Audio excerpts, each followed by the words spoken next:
Pada bulan Agustus tahun 2022, aku bekerja sama dengan Liu Xian dan Chang Qi untuk membuat video. Karena aku masih baru dalam pembuatan video dan belum menguasai beberapa prinsip, Liu Xian, pemimpin tim, sering membantuku. Kami sebaya dan memiliki minat yang sama. Jadi kami cepat akrab satu sama lain dan memiliki hubungan yang baik. Suatu kali, Chang Qi menghadapi beberapa masalah yang rumit saat membuat video dan meminta bantuan Liu Xian. Liu Xian menganalisis dan mendiskusikan masalah tersebut dengannya. Tetapi video yang telah diselesaikan Chang Qi masih memiliki beberapa kendala. Liu Xian kemudian berkata dengan nada meremehkan, "Kita sudah membahas ini kemarin, dan kau masih saja membuat video seperti ini." Melihat hal itu, Chang Qi merasa agak terkekang dan terus menundukkan kepala tanpa mengatakan apapun. Aku berpikir, pendekatan Liu Xian akan menyakiti Chang Qi. Kita harus berkomunikasi dengan tenang saat menghadapi masalah. Karena itu, akan lebih mendukung perbaikan di masa depan. Aku berpikir untuk membahas hal ini dengan Liu Xian. Tetapi aku ragu dan berpikir, jika Liu Xian menerimanya, maka itu tidak masalah. Namun, jika dia tidak menerimanya dan membalasku, ini akan menempatkanku dalam posisi yang canggung. Itu akan sangat memalukan bagiku. Bagaimana jika Liu Xian mengira aku berpihak kepada Chang Qi dan mulai tidak menyukaiku? Bagaimana aku bisa bergaul dengannya di masa depan? Lupakan saja. Mungkin lebih baik tidak mengatakan apapun. Kemudian, Liu Xian juga menyadari bahwa dia telah menyingkapkan watak congkak. Tetapi dia hanya memberikan pengakuan sederhana tanpa benar-benar memahami dirinya sendiri. Aku sempat berpikir untuk bersekutu dengannya. Tetapi aku kembali ragu saat kata-kata itu sudah berada di ujung lidahku. Dia sudah mengakui bahwa dia congkak. Jika aku menegurnya lagi dan bersekutu dengannya, akankah dia berpikir bahwa tuntutanku padanya terlalu besar? Bagaimana jika dia mulai berprasangka buruk terhadapku? Lebih baik aku biarkan saja. Demikianlah, masalah itu berlalu begitu saja. Ada saat lain, ketika tim kami membuat video yang tidak sesuai standar. Sebagai pemimpin tim, Liu Xian tidak mengarahkan kami untuk mencari tahu penyebabnya. Beberapa hari kemudian, saudara-saudari lainnya melakukan analisis dan berkomunikasi dengan kami berdasarkan prinsip-prinsip. Pada saat itulah, aku menyadari di mana masalahnya. Aku menyarankan agar kami segera mempelajari aspek keterampilan teknis ini. Namun, Liu Xian tidak menganggap hal ini dengan serius. Dia mengatakan bahwa dia telah mempelajari aspek keterampilan teknis ini sebelumnya dan sudah mengetahuinya.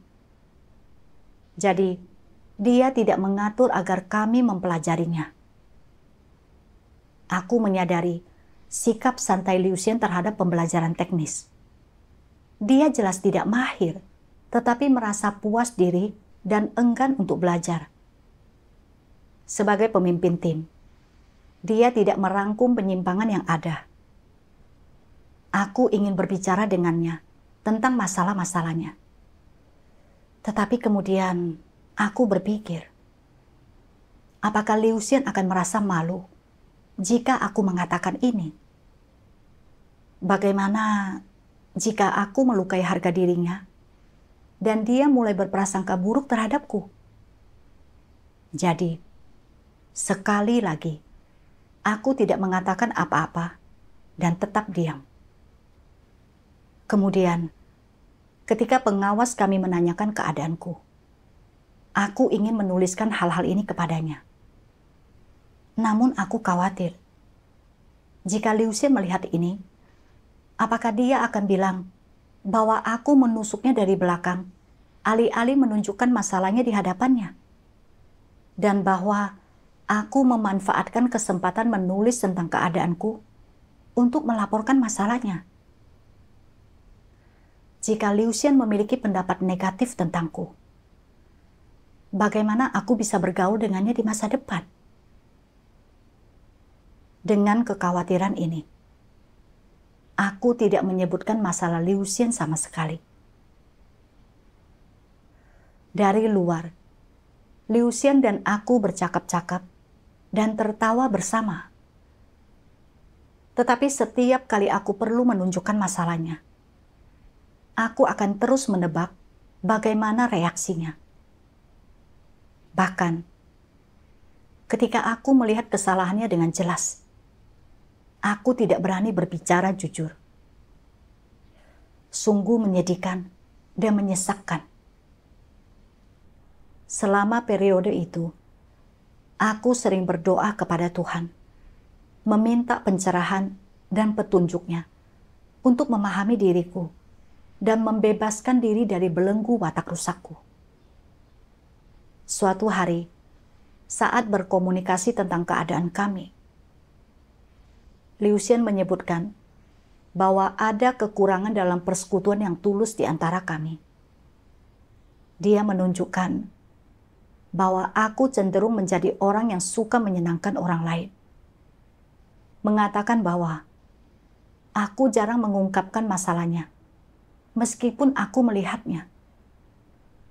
Dia bilang, dia juga membutuhkan koreksi dan bantuan dari orang lain. Dan saat dia berbicara, dia menangis dengan sedih.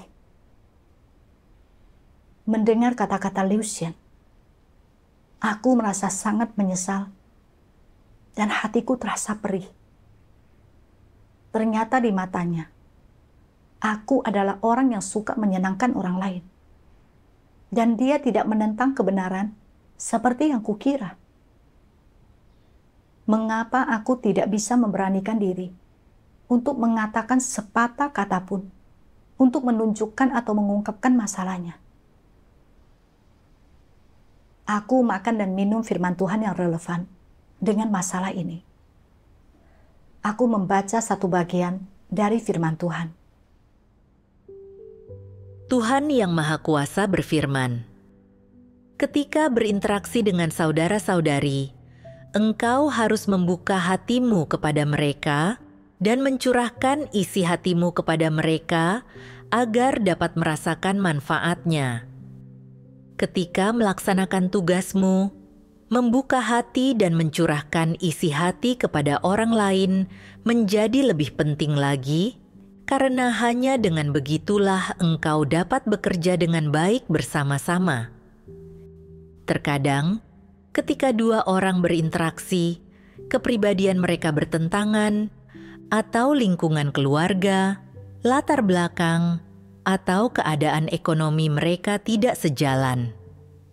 Namun, jika keduanya dapat membuka hati kepada satu sama lain, sepenuhnya terbuka tentang permasalahan mereka, berkomunikasi tanpa kebohongan atau kelicikan, serta mampu menunjukkan isi hati mereka kepada satu sama lain, dengan cara itu, mereka akan mampu menjadi teman sejati atau sahabat karib.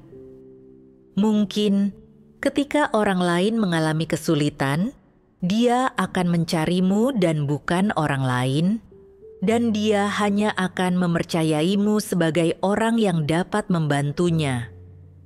Sekalipun engkau memberinya teguran, dia tidak akan membantah karena dia tahu bahwa engkau adalah orang jujur yang tulus hati. Dia mempercayaimu, jadi apapun yang kau katakan atau seperti apapun perlakuanmu kepadanya, dia akan mampu memakluminya. Dapatkah engkau semua menjadi orang-orang seperti itu? Apakah engkau semua adalah orang-orang seperti itu? Jika tidak, berarti engkau bukanlah orang jujur. Ketika berinteraksi dengan orang lain, engkau harus membuat mereka merasakan hatimu yang jujur dan tulus terlebih dahulu. Ketika seseorang berbicara, bekerja sama, dan berhubungan dengan orang lain, jika dia berbicara dengan asal-asalan, muluk-muluk, penuh basa-basi, menjilat, tidak bertanggung jawab, dan mengada-ada, atau jika dia berbicara hanya demi menyenangkan orang lain, berarti kata-katanya tidak dapat dipercaya, dan dia sama sekali tidak tulus. Itulah caranya berinteraksi dengan orang lain, siapapun orang lain itu. Orang semacam itu tidak berhati jujur. Dia bukanlah orang jujur. Dari firman Tuhan, aku memahami bahwa meskipun aku melihat Liusian mengekang orang lain dengan watak congkaknya dan memperlakukan pembelajaran teknis dengan sikap santai, aku tidak mengatakan apapun untuk mengoreksi atau membantunya. Itu disebabkan oleh natur licikku dan sikap waspada yang berlebihan terhadap orang lain. Aku khawatir jika Liusian tidak menerima saranku dan mulai berprasangka buruk terhadapku, itu akan merusak hubungan kami. Jika dipikir-pikir, biasanya ketika Liusian melihat masalahku, dia langsung menunjukkannya. Hal itu benar-benar membantuku. Namun, aku sangat waspada terhadapnya. Bahkan ketika aku melihat masalahnya, aku tidak pernah mempersekutukan atau menunjukkannya. Hanya menunjukkan kedok palsu tanpa ketulusan sama sekali. Aku benar-benar licik. Aku mengira menunjukkan masalah orang lain itu akan menyinggung dan menyakiti mereka. Tetapi pandangan ini salah. Sebenarnya, ketika kita melihat orang lain memperlihatkan kerusakan mereka, kita harus jujur dan membuka hati kepada mereka dan segera menunjukkan masalah mereka. Hal ini akan membantu mereka merenung dan memperbaiki penyimpangan, serta mencegah kerugian dalam pekerjaan gereja. Itulah cara untuk membantu orang lain. Aku menyadari pandanganku tentang berbagai hal benar-benar menyimpang dan tidak sejalan dengan kebenaran sama sekali. Kemudian, aku berdiskusi dengan Liusian tentang masalah yang kulihat pada dirinya. Pengawas juga menulis surat dan bersekutu untuk membantu Liusian. Setelah beberapa waktu, Liusian mulai memahami watak congkaknya dan mengambil inisiatif untuk memimpin kami dalam mempelajari keterampilan teknis. Efisiensi pekerjaan kami juga meningkat. Melihat hasil ini, aku merasa sangat malu dan menyesali diri sendiri. Seandainya aku berbicara lebih awal, Liusian bisa lebih cepat menyadari masalahnya. Hal ini akan bermanfaat untuk kerjasama yang harmonis dan komunikasi tentang keterampilan teknis kami. Dengan penyesalan, aku merenung dan bertanya-tanya, mengapa setiap kali aku melihat masalah orang lain, aku tidak bisa mengungkapkannya? Meskipun kata-kata itu sudah di ujung lidahku. Watak rusak seperti apa yang mengendalikan diriku di balik layar? Suatu hari, aku membaca 2 bagian dari firman Tuhan. Tuhan yang Maha Kuasa berfirman, ketika orang tidak bertanggung jawab dalam tugas mereka, melaksanakannya dengan asal-asalan, bertindak seperti penyenang orang, dan tidak membela kepentingan rumah Tuhan? Watak macam apakah ini? Ini adalah watak yang licik. Ini adalah watak iblis dalam diri manusia. Aspek paling menonjol dari falsafah manusia tentang cara berinteraksi dengan orang lain adalah watak yang licik. Orang mengira jika mereka tidak licik, mereka akan cenderung menyinggung perasaan orang lain dan tidak dapat melindungi diri mereka sendiri. Mereka beranggapan bahwa mereka harus cukup licik agar mereka tidak menyakiti atau menyinggung siapapun, sehingga dengan demikian mereka akan tetap aman, mata pencaharian mereka akan terlindungi, dan mereka akan memiliki kedudukan yang stabil di tengah masyarakat. Semua orang tidak percaya hidup berdasarkan falsafah iblis. Mereka semua adalah para penyenang orang dan tidak menyinggung siapapun. Engkau telah datang ke rumah Tuhan, membaca firman Tuhan, dan mendengarkan khotbah di rumah Tuhan. Lalu mengapa engkau tidak mampu menerapkan kebenaran, berbicara dengan tulus, dan menjadi orang yang jujur? Mengapa engkau selalu menjadi penyenang orang? Penyenang orang hanya melindungi kepentingan mereka sendiri dan bukan kepentingan gereja. Ketika mereka melihat seseorang berbuat jahat dan merugikan kepentingan gereja, mereka mengabaikannya. Mereka suka menjadi penyenang orang dan tidak menyinggung siapapun. Sikap seperti ini tidak bertanggung jawab, dan orang seperti ini terlalu licik dan tidak dapat dipercaya. Di luarnya, perkataan antikristus terdengar sangat baik, beradab, dan terhormat. Siapapun yang melanggar prinsip atau mengacaukan dan mengganggu pekerjaan gereja, antikristus tidak menyingkapkan atau mengkritik orang-orang itu. Mereka berpura-pura tidak melihat, membiarkan orang berpikir bahwa mereka murah hati dalam segala hal. Kerusakan apa yang disingkapkan orang dan perbuatan jahat apa yang orang lakukan, antikristus memaklumi dan bersikap toleran. Mereka tidak menjadi marah atau meledak dalam kemarahan. Mereka tidak akan gusar dan menyalahkan orang ketika mereka melakukan sesuatu yang salah dan merugikan kepentingan rumah Tuhan. Siapapun yang melakukan kejahatan dan mengganggu pekerjaan gereja, mereka tidak mengindahkannya, seolah-olah ini tidak ada kaitannya dengan mereka, dan mereka tidak akan pernah menyinggung orang karena hal itu. Apa yang paling antikristus pedulikan? Mereka paling memedulikan berapa banyak orang yang mengagumi mereka dan berapa banyak orang yang melihat mereka ketika mereka menderita dan memuji mereka karenanya. Antikristus yakin bahwa penderitaan tidak boleh sia-sia.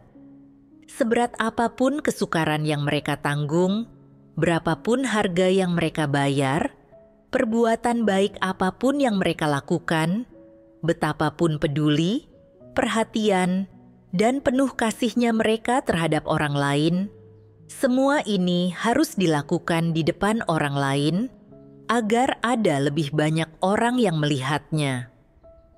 Dan apa tujuan mereka bertindak demikian?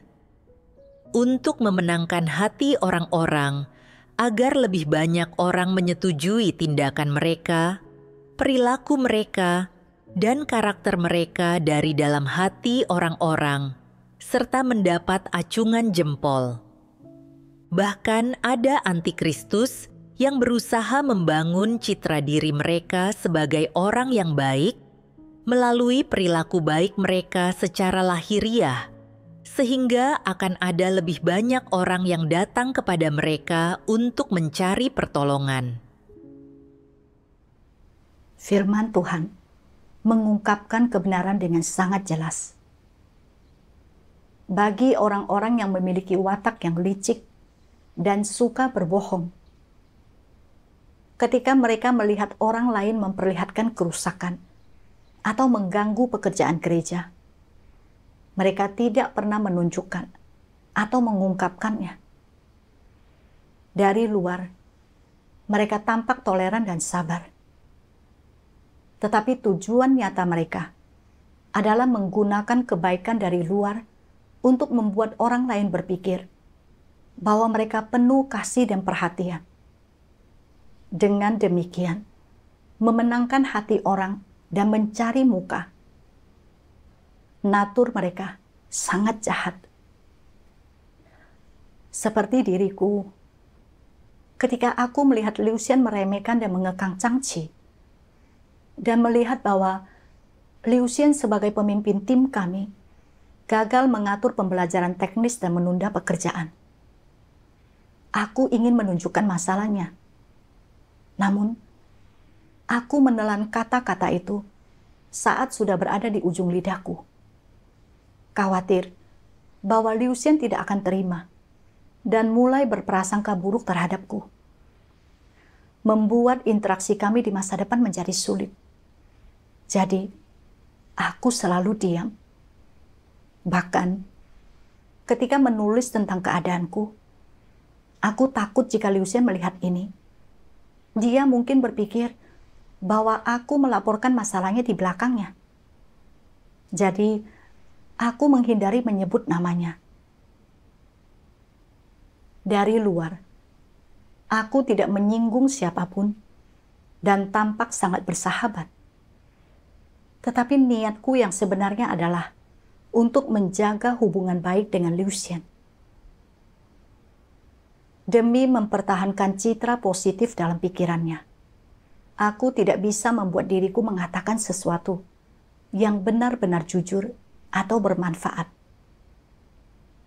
Aku tidak memikirkan apakah jalan masuk kehidupan saudara-saudari akan terganggu, atau apakah pekerjaan gereja akan tertunda karena ini. Aku sangat egois, tercela, licik dan suka berbohong. Aku benar-benar orang yang suka menyenangkan orang lain. Bagaimana mungkin Tuhan tidak muak dan membenciku? Kemudian, aku membaca lebih banyak firman Tuhan. Tuhan Yang Maha Kuasa berfirman, ada prinsip dalam falsafah tentang cara berinteraksi dengan orang lain yang berbunyi, lindungi pertemananmu dengan tak pernah menunjukkan kesalahan orang lain. Itu berarti untuk menjaga pertemanan yang baik ini, orang harus tutup mulut tentang masalah teman mereka, sekalipun mereka melihatnya dengan jelas. Mereka menaati prinsip tersebut untuk tidak memukul wajah orang atau menyingkapkan kekurangan mereka. Mereka saling menipu, saling menyembunyikan, dan saling terlibat dalam persekongkolan. Meskipun mereka tahu betul orang macam apa orang lain itu, mereka tidak mengatakannya secara langsung, tetapi menggunakan cara-cara licik untuk menjaga hubungan mereka. Mengapa orang ingin menjaga hubungan seperti itu? Ini karena orang tidak mau menciptakan musuh di tengah masyarakat atau di dalam kelompoknya. Karena melakukan ini berarti dia akan sering menempatkan dirinya dalam situasi berbahaya. Karena engkau tahu seseorang akan menjadi musuhmu dan menyakitimu, setelah engkau menyingkapkan kekurangannya atau menyakiti hatinya. Karena engkau tidak ingin menempatkan dirimu dalam situasi seperti itu, engkau menggunakan prinsip falsafah tentang cara berinteraksi dengan orang lain yang berbunyi, jika engkau memukul orang lain, jangan pukul wajah mereka. Jika engkau menyingkapkan orang lain, jangan singkapkan kekurangan mereka. Berdasarkan falsafah ini, jika dua orang berada dalam hubungan seperti itu, dapatkah mereka dianggap sebagai sahabat sejati? Mereka bukan sahabat sejati apalagi orang kepercayaan dari masing-masing mereka. Jadi, sebenarnya hubungan macam apakah ini? Bukankah ini adalah hubungan sosial yang mendasar? Dalam hubungan sosial semacam itu, orang tidak bisa berbicara dari hati ke hati, juga tidak memiliki hubungan yang mendalam, juga tidak dapat mengatakan apapun yang ingin mereka katakan. Mereka tidak dapat menyampaikan apa yang ada dalam hati mereka, atau masalah yang mereka lihat dalam diri orang lain, atau perkataan yang akan bermanfaat bagi orang lain. Sebaliknya, mereka memilih mengucapkan perkataan yang menyenangkan untuk menyenangkan hati orang lain. Mereka tidak berani mengatakan yang sebenarnya ataupun menjunjung tinggi prinsip, dan dengan cara itu, mereka menghalangi orang lain agar tidak memiliki pemikiran yang memusuhi mereka. Ketika tak seorang pun mengancam seseorang, bukankah orang tersebut akan hidup relatif tenang dan damai? Bukankah inilah tujuan orang dalam menganjurkan pepatah ini? Jika engkau memukul orang lain, jangan pukul wajah mereka. Jika engkau menyingkapkan orang lain, jangan singkapkan kekurangan mereka. Jelas, ini adalah cara bertahan hidup yang bengkok dan licik yang mengandung unsur kewaspadaan, yang tujuannya adalah untuk melindungi diri sendiri. Karena hidup dengan cara seperti ini, orang tidak memiliki orang kepercayaan, tidak memiliki sahabat yang dengannya mereka dapat membicarakan apapun yang mereka sukai. Di antara orang-orang yang ada, hanyalah sikap saling berwaspada, saling memanfaatkan, dan saling bersiasat, di mana setiap orang mengambil apa yang mereka butuhkan dari hubungan tersebut. Bukankah begitu? Pada dasarnya, tujuan dari jika engkau memukul orang lain, jangan pukul wajah mereka. Jika engkau menyingkapkan orang lain, jangan singkapkan kekurangan mereka, adalah untuk menjaga agar tidak menyinggung orang lain dan menciptakan musuh, untuk melindungi diri sendiri dengan tidak menyakiti siapapun. Ini adalah teknik dan metode yang orang gunakan untuk menjaga dirinya agar tidak dirugikan. Melihat pada beberapa aspek dari esensi pernyataan ini, apakah tuntutan di balik perilaku moral? Jika engkau memukul orang lain, jangan pukul wajah mereka.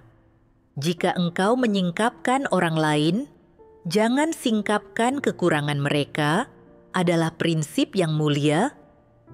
Apakah ini positif? Tidak. Lalu, apa yang pepatah ini ajarkan kepada orang? Pepatah ini mengajarkan bahwa engkau tidak boleh menyinggung atau melukai perasaan siapapun. Jika tidak, engkaulah yang pada akhirnya akan dirugikan. Dan selain itu, pepatah ini mengajarkan bahwa engkau tidak boleh mempercayai siapapun. Jika engkau melukai perasaan salah satu dari teman baikmu, persahabatan itu akan mulai berubah secara diam-diam. Mereka akan berubah dari yang tadinya teman baik atau teman dekatmu, menjadi orang asing atau musuhmu. Masalah apa yang dapat diselesaikan dengan mengajari orang bertindak seperti itu? Meskipun dengan bertindak seperti ini, engkau tidak menciptakan musuh dan bahkan mengurangi beberapa musuh, apakah ini akan membuat orang mengagumi dan memujimu dan selalu mempertahankan pertemanan denganmu? Apakah ini sepenuhnya memenuhi standar perilaku moral? Paling-paling, ini tak lebih dari sekadar falsafah tentang cara berinteraksi dengan orang lain. Dari firman Tuhan, aku memahami bahwa pepatah seperti Jika engkau memukul orang lain, jangan pukul wajah mereka. Jika engkau menyingkapkan orang lain, jangan singkapkan kekurangan mereka. Lindungi pertemananmu dengan tak pernah menunjukkan kesalahan orang lain. Ucapkan kata-kata yang baik, yang sesuai dengan perasaan dan nalar orang lain.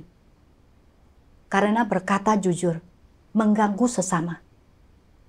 Dan ketika kau tahu sesuatu itu salah, lebih baik jangan terlalu membicarakannya.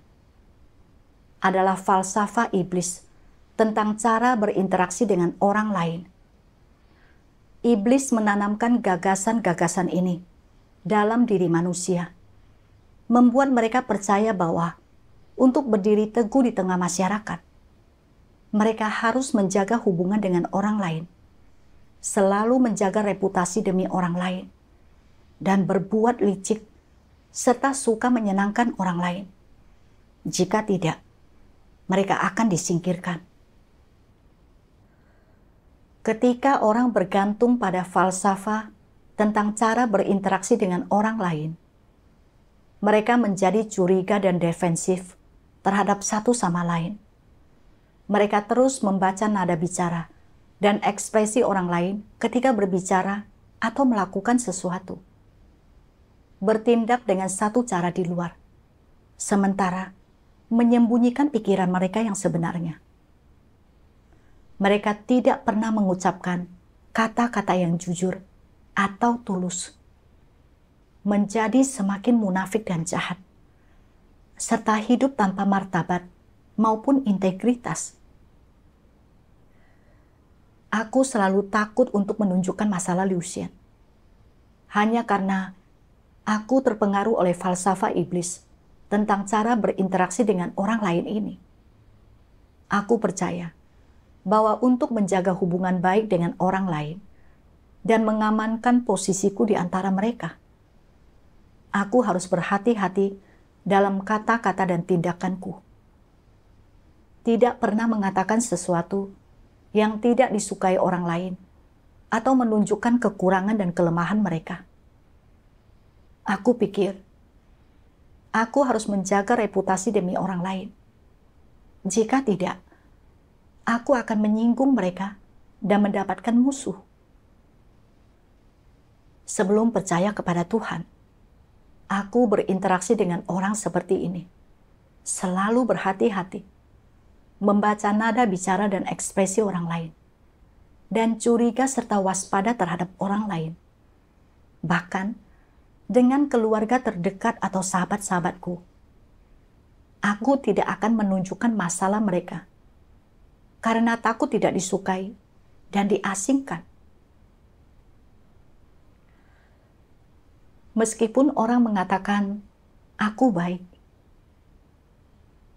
aku sebenarnya menjalani kehidupan yang sangat melelahkan.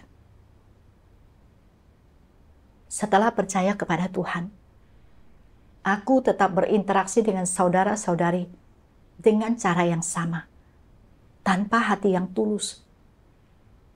Aku jelas melihat masalah Liu Xian, tetapi untuk menjaga hubungan dengannya, aku tidak pernah menunjukkan masalah-masalahnya kepadanya, dan terus memendam pikiranku yang sebenarnya untuk diriku sendiri.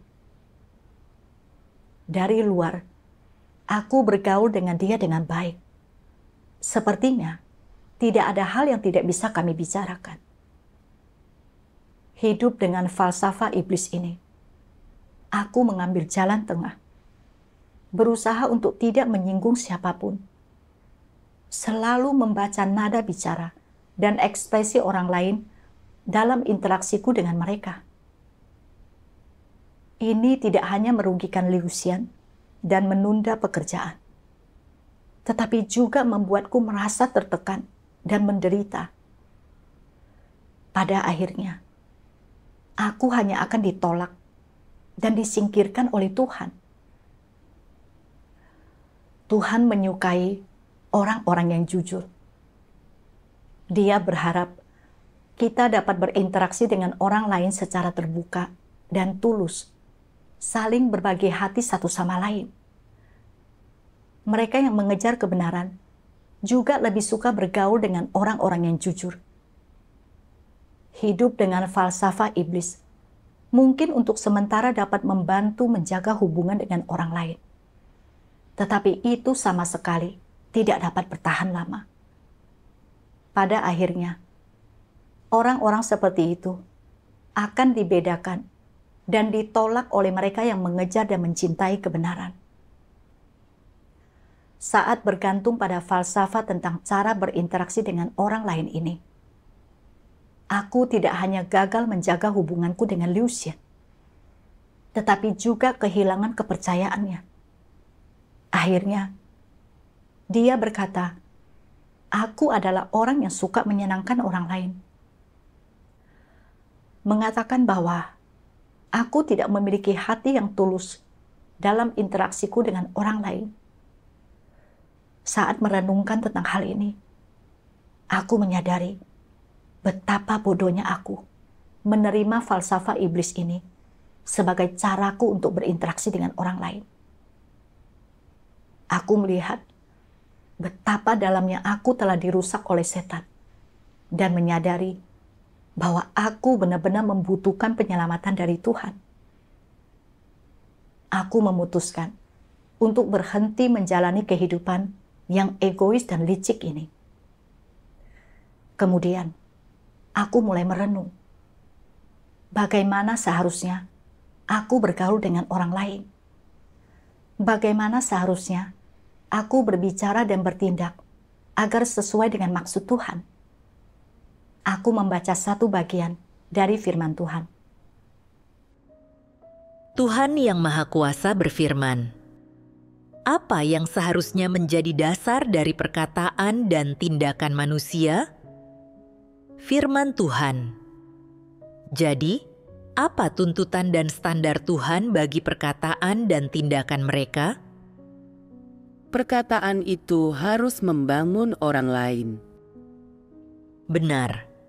Yang paling mendasar, engkau harus mengatakan yang sebenarnya, berbicara jujur, dan bermanfaat bagi orang lain.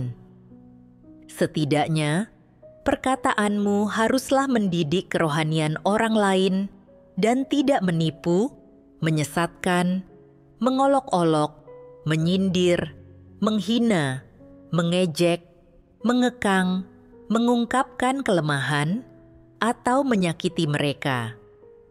Inilah yang diungkapkan oleh kemanusiaan yang normal. Inilah kebajikan kemanusiaan. Bagaimana mengungkapkan perkataan yang membangun?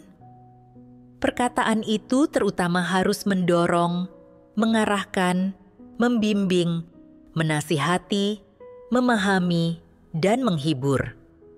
Selain itu, dalam beberapa situasi khusus, perlu untuk secara langsung menyingkapkan kesalahan orang lain dan memangkas mereka, sehingga mereka memperoleh pengetahuan tentang kebenaran dan ingin bertobat. Hanya dengan cara demikianlah hasil yang diinginkan akan tercapai. Cara penerapan ini sangat bermanfaat bagi orang-orang. Ini adalah bantuan yang nyata bagi mereka, dan ini membangun mereka, bukan? Katakanlah, misalnya, engkau sangat seenaknya dan congkak. Engkau tidak pernah menyadari tentang hal ini, tetapi seseorang yang mengenalmu dengan baik bicara terus terang dan memberitahumu masalahnya. Engkau berpikir dalam hatimu, apakah aku ini seenaknya? Apakah aku ini congkak? Semua orang lainnya tidak berani memberitahuku, tetapi dia memahamiku. Bahwa dia bisa memberitahuku hal seperti itu, menunjukkan bahwa itu memang benar. Aku harus meluangkan waktu untuk merenungkan hal ini. Setelah itu, engkau katakan kepada orang itu, orang lain hanya mengatakan hal-hal baik kepadaku. Mereka memuji-mujiku. Tak pernah seorang pun berterus terang kepadaku. Tak pernah seorang pun menunjukkan kekurangan dan masalah dalam diriku ini. Hanya engkaulah yang bisa memberitahukannya kepadaku, mengatakannya dengan terus terang. Ini bagus sekali, sangat membantuku. Inilah artinya percakapan dari hati ke hati, bukan? Sedikit demi sedikit, orang itu menyampaikan kepadamu apa yang ada dalam pikirannya, pemikirannya tentangmu, dan pengalamannya tentang gagasan, imajinasi, kenegatifan dan kelemahan dirinya pada masa lalu terkait hal ini, juga bagaimana dia melepaskan diri darinya lewat mencari kebenaran. Inilah percakapan dari hati ke hati. Inilah persekutuan jiwa. Singkatnya, apa prinsip berbicara? Prinsipnya adalah, katakanlah apa yang ada dalam hatimu, dan suarakan pengalamanmu yang sebenarnya serta apa yang sebenarnya kau pikirkan.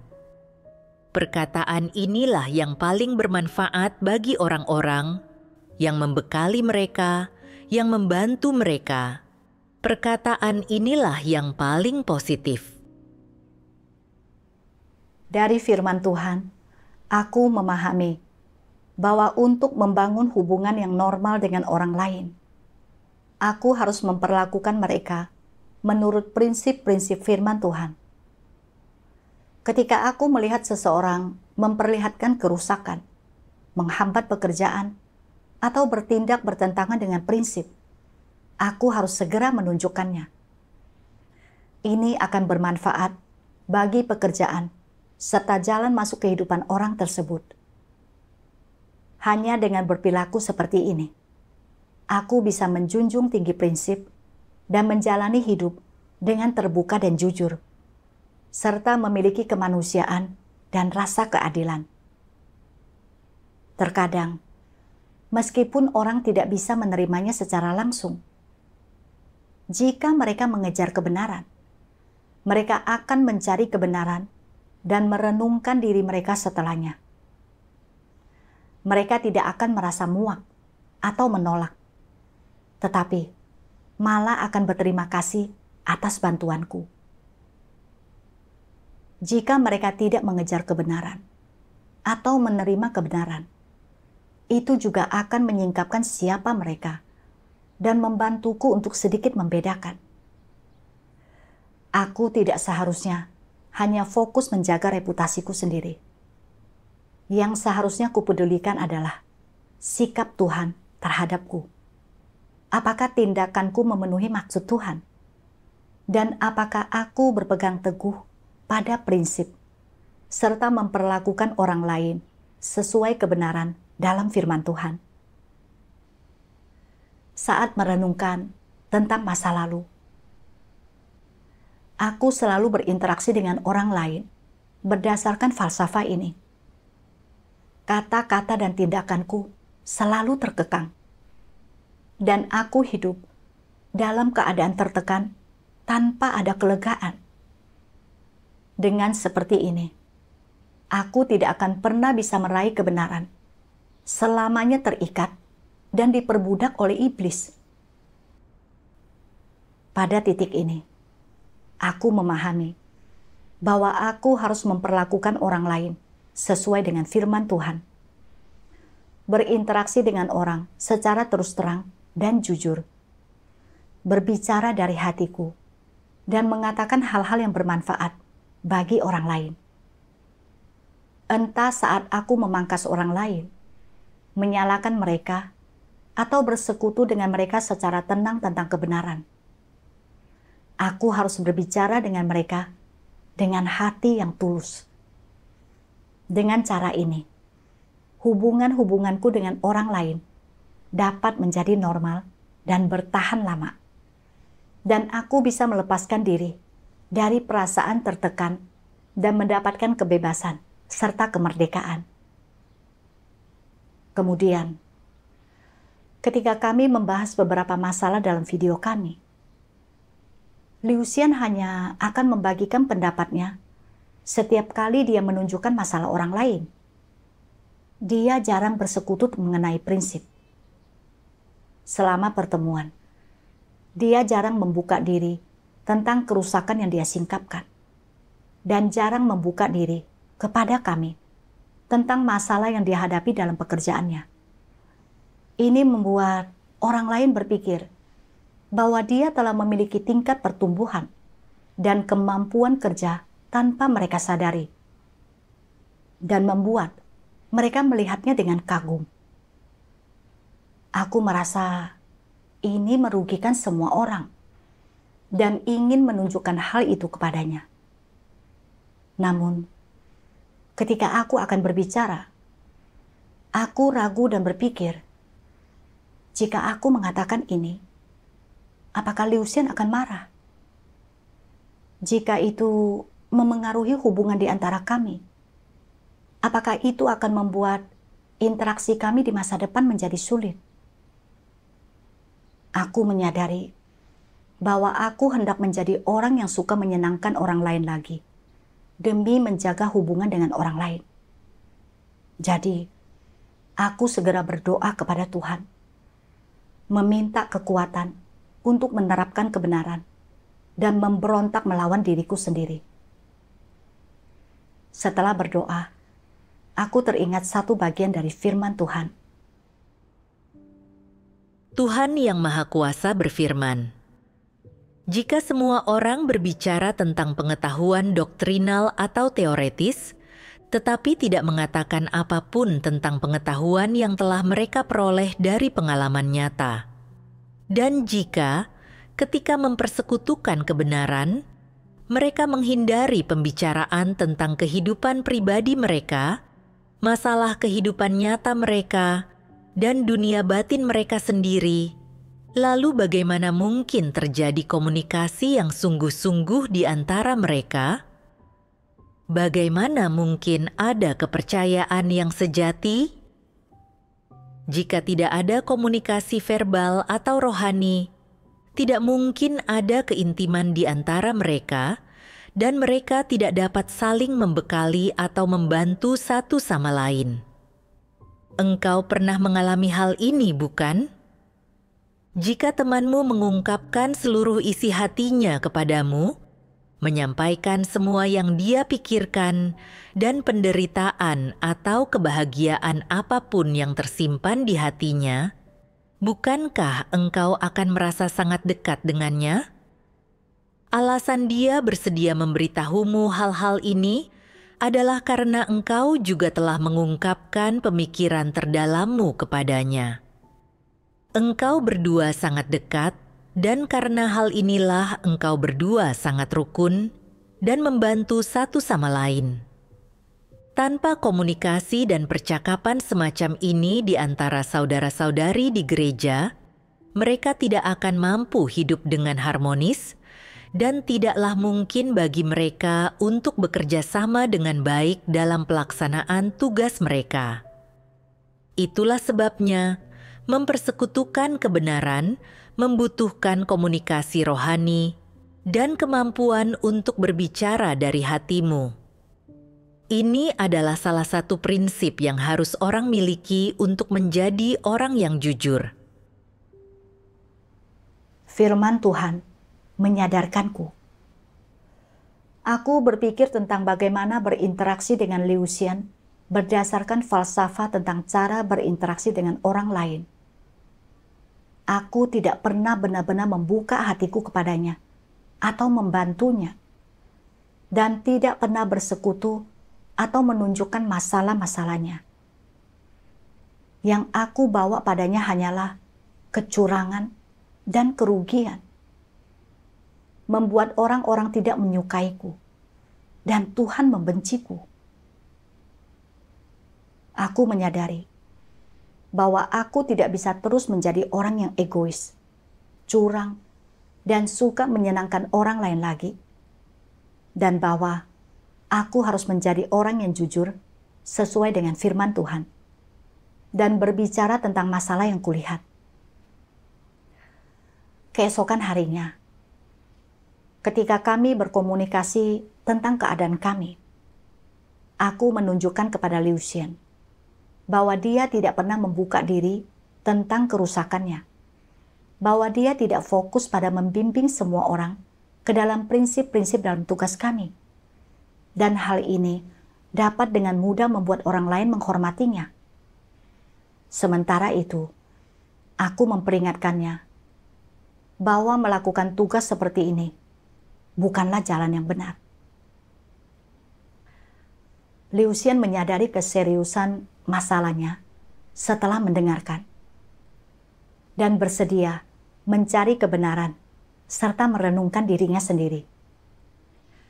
Kemudian, Liu Xian memetik pelajaran dari pengalaman ini. Dia mulai lebih fokus pada mengomunikasikan prinsip-prinsip dengan kami, dan dia sering membuka diri tentang kerusakannya. Hubungan kami tidak rusak karena hal ini. Sebaliknya, kami menjadi lebih dekat satu sama lain. Terkadang, ketika aku tidak bisa melihat keadaanku sendiri, membicarakannya dengan Liu Xian membantuku mendapatkan pemahaman tentang diriku sendiri. Aku benar-benar merasakan bahwa bergaul dan membuka hatiku kepada orang lain sesuai dengan firman Tuhan tidak hanya membantu orang lain, tetapi juga menguntungkan diriku. Selama waktu itu, kami membuat kemajuan baik dalam jalan masuk kehidupan kami maupun dalam keterampilan teknis kami. Efektivitas tugas kami juga meningkat, dan kami benar-benar merasakan bimbingan Tuhan. Saat merenungkan tentang masa lalu, bergaul dengan Liu Xian berdasarkan falsafah tentang cara berinteraksi dengan orang lain membuat hidupku terlalu menyakitkan dan melelahkan. Aku juga tidak memenuhi tanggung jawabku untuk mengurus pekerjaan gereja.